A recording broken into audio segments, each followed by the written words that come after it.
Welcome to steno dictation. Dictation 5 second बाद शुरू होगा। स्टार्ट। आखिरकार अमेरिकी राष्ट्रपति डोनाल्ड ट्रंप ने भारत पर 25% टैरिफ लगाने की अपनी धमकी पर अमल कर दिया। उन्होंने भारत से अमेरिका आने वाली वस्तुओं पर 25% टैरिफ लगाने के साथ रूस से हथियार और तेल खरीदने पर जुर्माना लगाने की भी घोषणा की। उन्होंने यह सब इसलिए किया क्योंकि व्यापार समझौते पर 1 अगस्त की समय सीमा तक दोनों देशों के बीच जारी बातचीत किसी नतीजे पर पहुंचती नहीं दिख रही थी।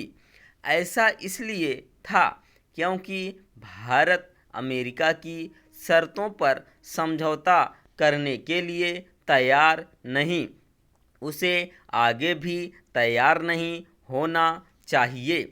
इसका कोई मतलब नहीं कि भारत अमेरिका से ऐसा व्यापार समझौता कर ले जो केवल उसके हित में हो। इस तरह के समझौते तो तभी हो पाते हैं जब दोनों पक्षों के हित सधते हैं। भारत को अपने हितों की रक्षा के लिए अडिग रहना चाहिए और यह स्पष्ट करने में संकोच भी नहीं करना चाहिए कि वह अमेरिकी राष्ट्रपति के अनुचित दबाव के आगे झुकने वाला नहीं। भारत अपने हित की रक्षा करके ही अमेरिका फर्स्ट की ट्रंप की नीति का साथ दे सकता है। भारत को ट्रंप के मनमाने फैसलों से डरने की आवश्यकता इसलिए नहीं क्योंकि वे अपने फैसलों से पीछे हटने और उन्हें पलटने के लिए जाने जाते हैं। उनके इस रवैये के कारण उनकी अंतर्राष्ट्रीय स्तर पर फजीहत भी हो रही है। उन्हें यह समझ आ जाए तो अच्छा कि आज का भारत पहले वाला भारत नहीं है और अमेरिका का भी प्रभाव पहले जैसा नहीं रहा। यह किसी से छिपा नहीं कि टैरिफ के मामले में ट्रंप पहले भी मुंह की खा चुके हैं। उन्होंने चीन से आने वाली वस्तुओं पर मनमाने तरीके से टैरिफ लगाने की घोषणा की थी। इसके जवाब में चीन ने भी ऐसा ही किया। नतीजा यह हुआ कि अमेरिका चीन से वार्ता करने के लिए बाध्य हुआ।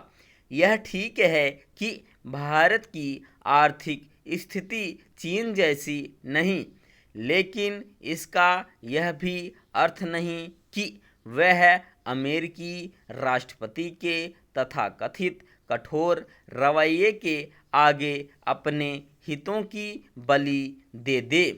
इसे कोई भी समझ सकता है कि अमेरिकी राष्ट्रपति ने भारत पर टैरिफ बढ़ाने और जुर्माना लगाने की जो घोषणा की वह उनकी दबाव की राजनीति का ही हिस्सा है।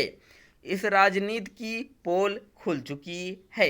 अच्छा होगा कि इसे देश के विपक्षी दल भी समझें, इसलिए और भी समझें कि संसद में ऑपरेशन सिंदूर पर चर्चा के दौरान प्रधानमंत्री मोदी ने साफ तौर पर कहा कि सैन्य कार्रवाई को स्थगित किए जाने के सिलसिले में विश्व के किसी भी नेता की कहीं कोई भूमिका नहीं।